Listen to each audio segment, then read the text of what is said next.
대통령실이 중산층을 타겟으로 한 강력한 감세 드라이브를 걸고 있습니다. 종부세와 상속세, 전면 개편 의지를 밝히면서 세제 개편이 정치권의 화두로 떠오르고 있습니다. 정부가 부동산 투자회사 리츠의 사업성을 끌어올리고 투자 대상도 확대하기로 했습니다. 서민층 주거 안정을 위한 주택 매입 임대도 늘리기로 했습니다. 최태원 SK그룹 회장이 이혼 소송 항소심 판결에 치명적인 오류가 있다며 상고하겠다고 밝혔습니다. 노소영 관장 측은 일부를 침소봉대하려는 시도라고 반박했습니다. 아시아나 항공의 화물 사업 매각이 성공하면서 대한항공과 아시아나 항공의 합병이 마무리 수순에 들어갔습니다. 사실상 미국 당국의 승인만을 남겨두고 있습니다.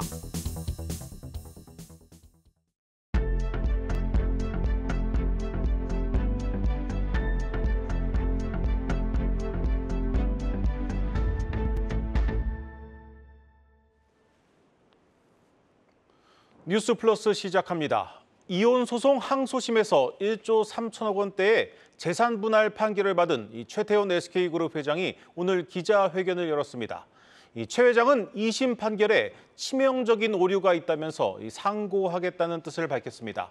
불법 비자금과 고 노태우 전 대통령의 후광으로 SK그룹을 키웠다는 판결 내용은 사실이 아니라고 주장했습니다.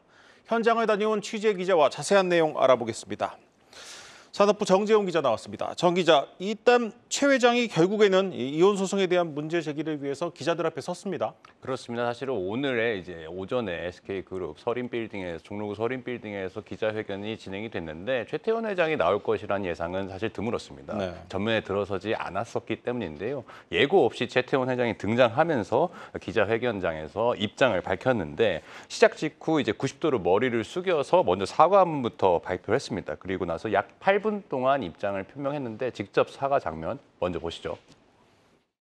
무엇보다 먼저 개인적인 일로 국민들께 걱정과 심려를 끼쳐드린 점 사과드립니다.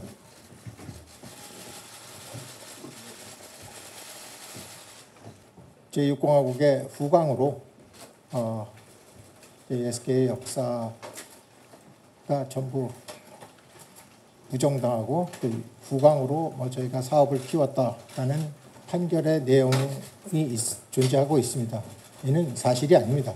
따라서 저는 저뿐만 아니라 SK그룹의 구성원 모두의 명예와 긍지가 실추되고 또 훼손되었다고 생각합니다. 이를 바로잡고자 저는 상고를 택하지 않을 수가 없었습니다. 네, 최태원 회장은 사법부의 판단을 존중한다면서도 재산 분할과 관련해서 객관적이고 명백한 오류가 발견됐다고 전했습니다. 또 항소심에서 불법 비자금을 통해 SK가 성장이 이루어졌다는 내용 역시 사실이 아니라고 딱 잘라 말했습니다. 오늘 SK 측이 발표한 이 사실적 오류에 대해서는요, 방금 전에 재판부에서 판결문을 좀 소정을 하면서 어느 정도 사실로 받아들이게 됐습니다. 다만 재판 결과에 대해서는 변경하지 않았습니다. 네, 그렇다면 이 최태원 회장이 말하는 항소심 판결의 오류라는 게 구체적으로 뭡니까? 네, 최 회장 측이 이번 이혼 소송의 핵심 쟁점이라고 하면은 결혼 이후에 부부의 공동체가 재산 형성에서 노관장 측의 기여도가 높았다는 게 2심 판결이지 않습니까? 네. 최 회장 측은 최 회장이 자수성가형 사업가가 아니라 승계상속형 자산가이기 때문에 부친인 고 최종현 선대회장의 그룹 성장 기여도가 더 컸다고 봅니다. 네. 핵심은 그룹 지배구조 정점에 있는 SK 주식회사의 지분인데요. SK주의 모택격인 대한텔레콤이 성장하는 과정에서 재판부가 고 최종현 선대회장의 기여분을 12.5배로 그리고 최태원 회장의 기여를 355배로 판단했는데 그러나 최 회장 측은 대한텔레콤이 SK CNC가 되고 상장하는 과정에서 두 번의 액면 분할로 주가가 최초 액면가액의 50분의 1로 축소가 됐는데 이 과정에서 재판부가 계승 오류를 범했다면서 정확한 계산대로라면 선대 회장의 기여도가 10배 늘어난 125배, 그 최태원 회장의 기여는 10배 줄어든 35.5배가 맞다고 주장을 했는데 결국 재판부가 판결문을 수정을 하면서 이 주장은 이제 사실로 받아들이게 됐습니다. 최 회장 측은 이번 주 내로 이제 대법원 상고장을 접수할 예정이었는데요. 또 방금 이 재판부의 판결문 수정 이후에 SK 측에서 좀 입장을 냈는데 재판부 경정 결정, 그러니까 이제 재판 수정했다는 것에 대해서 스스로 오류를 인정했다는 것이나 계산 오류가 재산 분할 범위와 비율 판단의 근거가 된 만큼 단순 경정으로 끝날 일이 아니다. 그러니까 결과는 바뀌지 않았다는 부분에 대해서 이제 법리적으로 이제 의문을 제기한 것이고요. 또 잘못된 계산에 근거한 판결의 실질적 내용을 새로 판단해야 하는 사안인 만큼 재판부의 단순 경정 이의를 제기하는 법적 절차를 검토 중이다라고 SK그룹 측이 밝혔습니다. 일단 이 법리적 판단만 하는 이 대법원이 판결 오류에 대해서 어떤 판단을 내릴지는 모르겠습니다. 오늘 그 최태원 회장이 직접 나서서 기자회견까지 하자 이 노소영 관장 측도 곧장 입장을 내놨죠? 그렇습니다. 이제 노 관장이 이날 법률 대리인을 통해서 일부를 이제 침소봉대에서 사법부의 판단을 방해하려는 시도라고 이제 좀 입장을 표명했습니다. 네. 노 관장 측은 이제 최 회장 측의 주장이 인정이 되더라도 여전히 SK CNC, 그러니까 SK 주에 모태했던 대한텔레콤의 이제 회사였죠. 주식 가치가 막대하게 상승한 것은 부정할 수 없다고 결론에 지장이 없다라고 말을 했습니다. 네. 최 회장과 노 관장의 이혼 소송은 이제 1조 3,800억이죠. 8억인데 1조 4천억에 달하는 역대 최대, 우리나라에서는 이제 최대 규모의 이혼 재산 분할로 세기의 이혼이라는 별칭까지 붙었었는데 그룹의 지배 구조는 물론 이제 경영 활동에 지장이 생기는 것 아니냐는 지적도 계속해서 이어지고 있습니다. 실제로 이날 최태원 회장은 적대적 M&A 리스크에 대해서 답변도 했는데요. 적대적 인수합병이나 위기로 발전되지 않게 예방을 해야지만 충분히 영향이 존재한다라고도 좀 밝혔습니다. 그러면서 판결과 관계없이 맡은 바 소명을 다해서 국가 경제 보탬이 되도록 노력하겠다, 이런 식의 입장을 좀 전했습니다. 네, 잘 들었습니다. 산업부 정재홍 기자였습니다.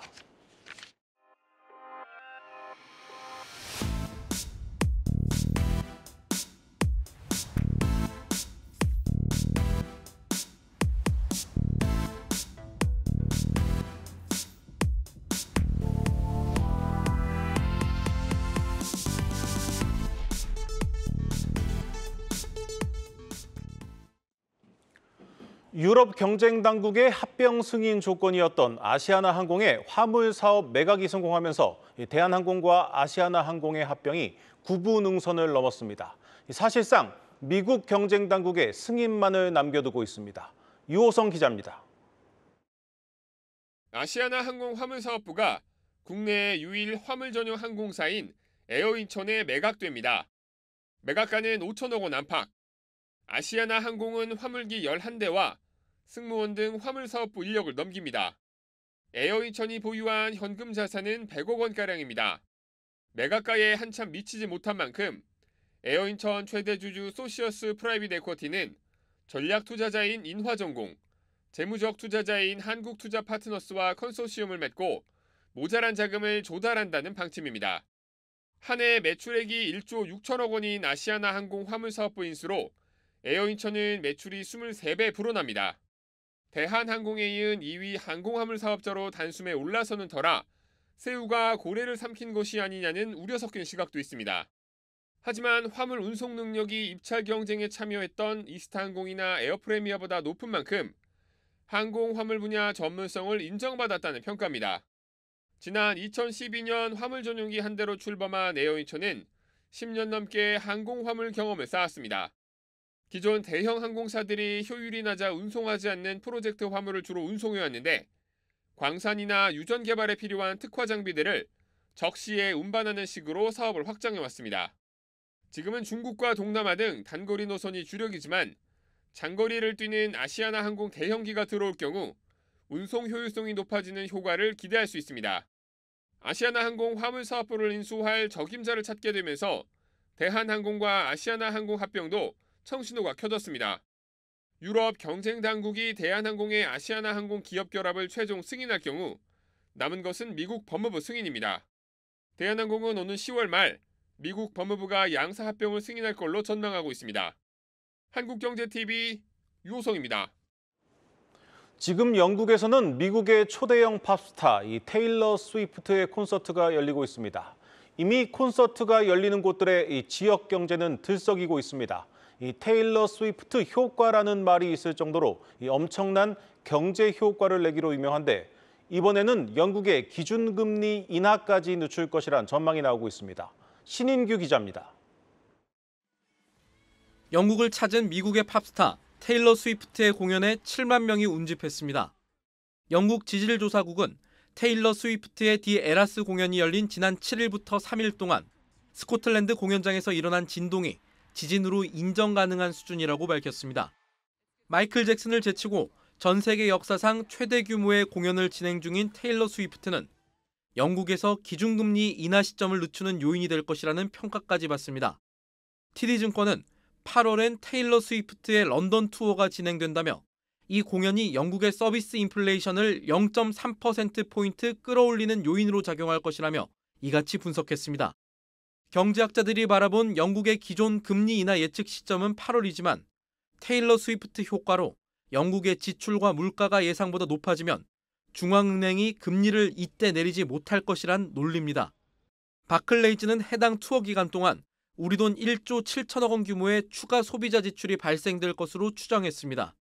테일러 스위프트 공연 주변 지역 경제가 활성화되는 현상은 이른바 스위프트노믹스라는 이름까지 얻었습니다. 미국 연방준비제도는 지난해 7월 발간한 베이지북에서 필라델피아 지역 호텔 수익이 스위프트 효과로 팬데믹 이후 가장 높았다고 기록하기도 했습니다. 가수 한 명의 공연이 금리 인하 시점을 늦출 수 있다는 분석이 나온다는 것은 유럽 지역의 물가 불확실성이 아직 완전히 사라지지는 않았다는 점을 뜻하기도 합니다. 이달 들어 2년 만에 기준금리를 낮춘 유럽은 지역 물가 상승을 야기할 수 있는 대형 행사들을 앞두고 있습니다. 세계 최대 스포츠 행사인 하계올림픽을 다음 달에 개최하는 프랑스에선 물가 상승과 치안 불안을 우려하며 소셜 네트워크 등을 통해 파리에 오지 말라는 영상들이 퍼지는 상황입니다. 한국경제TV 신인규입니다. 정부가 부동산 투자 회사 리츠에 대한 규제를 확 풀기로 했습니다. 이 사업성을 끌어올리고 국민들의 투자 접근성도 높이기로 했습니다. 20년간 거주가 가능한 이 중산층 임대주택도 이 리츠를 통해 공급됩니다. 방서우 기자입니다. 자본시장의 중심지인 서울 여의도에 위치한 빌딩입니다. 대형 증권사가 입주한 건물도 리츠를 통해 소액으로 투자할 수 있다는 걸 아는 사람은 많지 않습니다. 리츠는 투자자들을 모아 비싼 건물 등에 투자해 이익을 주주에게 배당하는 부동산 투자 회사입니다. 시장 규모는 98조 원이지만 실제 상장 리츠는 23개, 시가총액은 8조 원 수준에 그치고 있습니다. 우리보다 1년 앞서 리츠를 도입한 일본의 상장 리츠가 60개, 시가총액도 152조 원인 점을 감안하면 아직도 걸음마 단계입니다. 정부는 성장이 더딘 국내 리츠 시장을 키우고 국민들의 투자를 유도하기 위해 관련 규제를 대폭 손질하기로 했습니다. 현재 주택이나 오피스 등에 한정된 리츠의 투자 범위가 헬스케어, 테크, 발전소 등으로 확대됩니다. 사업 초기부터 리츠가 직접 개발에 나설 수 있도록 인가제가 아닌 등록제를 적용해 사업 부담이 완화될 전망입니다. 정부는 사업비 증가와 공실 위험을 일반 투자자에게 전가하는 것을 막기 위해 주식 공모 시기를 늦추기로 했습니다.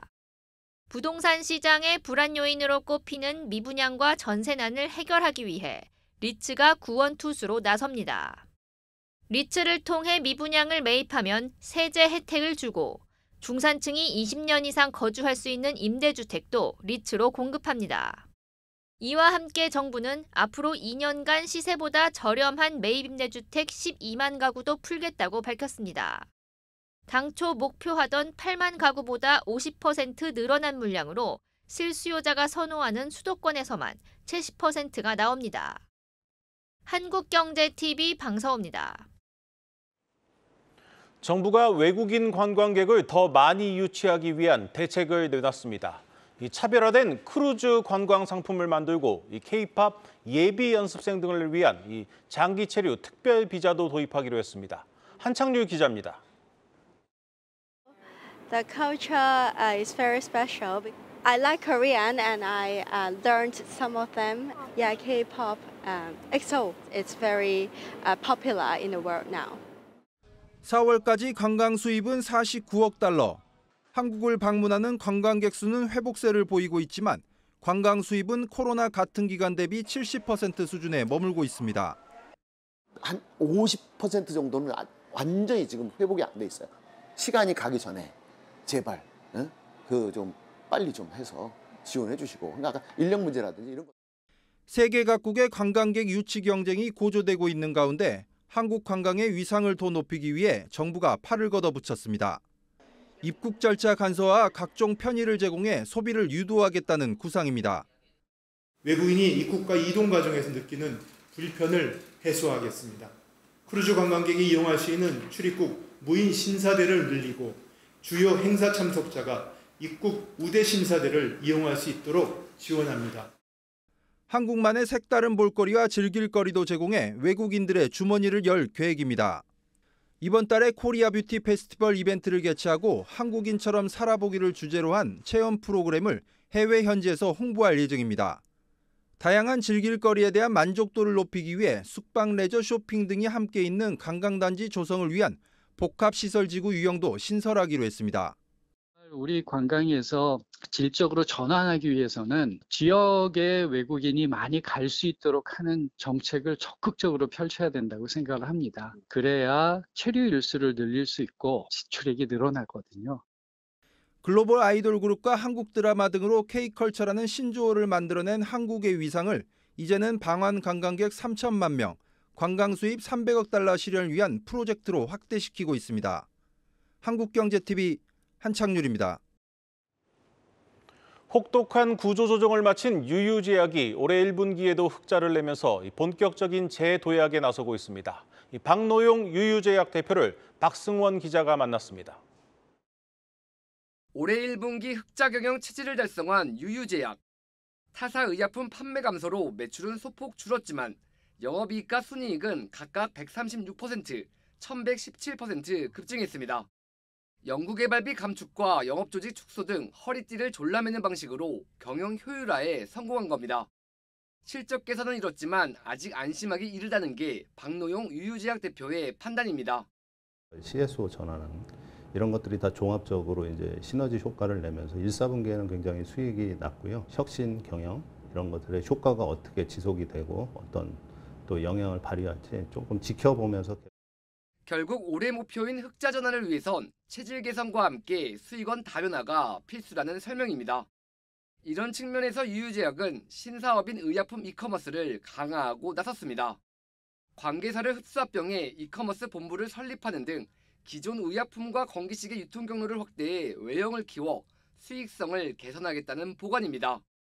특히 올해 1분기부터는 신제품을 대상으로 쇼핑 라이브도 진행하고 있는데 동시 접속사 수가 수천 명에 달하는 것은 물론 직접 판매에 따른 판매 수수료 절감 효과를 보는 것으로 나타났습니다. 대중들의 소비 트렌드가 온라인 플랫폼 쪽으로 빠르게 확산되기 때문에 저희도 신규 고객을 확보하기 위해서 라이브 커머스 등 신규 유통 채널에 주목하게 됐습니다. 신제품 출시에 맞춰서 런칭 방송을 계속해서 지속할 예정이고요. 또 라이브 커머스의 장점인 소비자와의 직접 소통을 계속해서 활성화시켜 나갈 계획입니다. 신약 개발에 있어선 고비용의 혁신 신약보단 개량 신약 개발에 집중한다는 방침입니다. 이 가운데서도 오는 2026년 미국과 유럽 시장 출시를 목표로 전립성 비대증 치료 개량 신약 개발에 속도를 내고 있습니다. 혁신 경영을 통한 체질 개선에 나선 유유제약. 신사업 강화와 신약 파이프라인 재정비를 앞세워 올해를 재도약의 원년으로 삼겠다는 포부입니다. 한국경제TV 박승원입니다. 대통령실이 중산층을 타겟으로 한 강력한 감세 드라이브를 걸면서 종부세와 상속세 개편이 정치권의 화두로 떠올랐습니다. 여야가 모두 중산층 세금 부담을 줄여야 한다는데 공감하고 있어 그 어느 때보다 개편 가능성은 크지만 구체적인 논의 과정은 순탄치 않을 전망입니다. 전민정 기자입니다. 지난해 서울 아파트의 평균 매매가는 약 12억 원. 인적공제까지 하면 보통 10억 원을 넘는 상속 재산에 대해 상속세를 매기는데 이젠 수도권에 사는 중산층도 아파트 한 채만 물려받아도 상속세를 내야 합니다. 일부 슈퍼리치를 대상으로 만든 세금이 중산층을 옥죄는 세금이 된 겁니다. 우리나라 상속세 최고 세율은 50%, 최대 주주 할증까지 더하면 60%로 OECD 최고 수준입니다. 부동산 값이 올라 상속세가 중산층세가 된 데다 과도한 상속세 부담에 기업 지분 매각과 가업 승계 포기 등 부작용마저 속출하자 대통령실이 20여 년째 그대로인 상속세 과세체계 개편을 공식화했습니다. 세금에 대한 중산층의 부담을 완화해야 한다는 총론에는 여야 모두 공감하고 있어 개편 가능성은 커진 상황. 다만 야당 내부에선 여전히 상속세 최고 세율 인하에 대해 부자 감세라고 보는 시각이 많고 세수 펑크 우려도 커 전면적인 개편을 위한 입법 과정은 험난할 것으로 보입니다. 대통령실은 상속세율을 OECD 평균을 고려해 30% 수준으로 낮춰야 한다며 구체적인 숫자를 제시하기도 했지만 정부는 세수와 지방재정에 미치는 영향 등을 다각도로 살펴야 한다며 신중한 입장을 내비쳤습니다. 기획재정부가 오늘 유류세 한시 인하 조치를 8월 말까지 2달 더 연장하면서도 현재 25%에서 37%인 인하폭을 축소하기로 한 것도 심각한 세수 결손을 고려한 조치로 풀이됩니다. 다양한 검토 가능 대안 중에 하나이고 구체적으로 우리가 개편 방안에 대해서는 전문가 의견을 수렴해서 그 7월 중에 검토를 해서 여러분께 말씀드릴 수 있죠. 이 때문에 전문가들 사이에선 야당과 어느 정도 공감대를 이룬 유산취득세 도입이나 상속세 공제액 또는 과표 구간을 높이는 방식으로 중산층 세부담을 줄이는 방안이 우선 추진될 것이라고 보는 시각이 우세합니다. 시기로 볼 때 그래요. 다음 달 세법 개정안에 상속세율 30%가 담길 확률은 매우 낮다고 저는 봤어요. 중산층 다수가 여기에 들어오지는 않도록 공제 기준을 좀 상향 조정하는 것 위주로 생각하고 있지 않을까. 다만 대통령실이 띄운 상속세 최고세율 인하는 이번 주 열릴 국민의힘 재정 세제 개편 특위에서 본격 논의될 수 있다는 관측도 나옵니다. 한국경제TV 전민정입니다.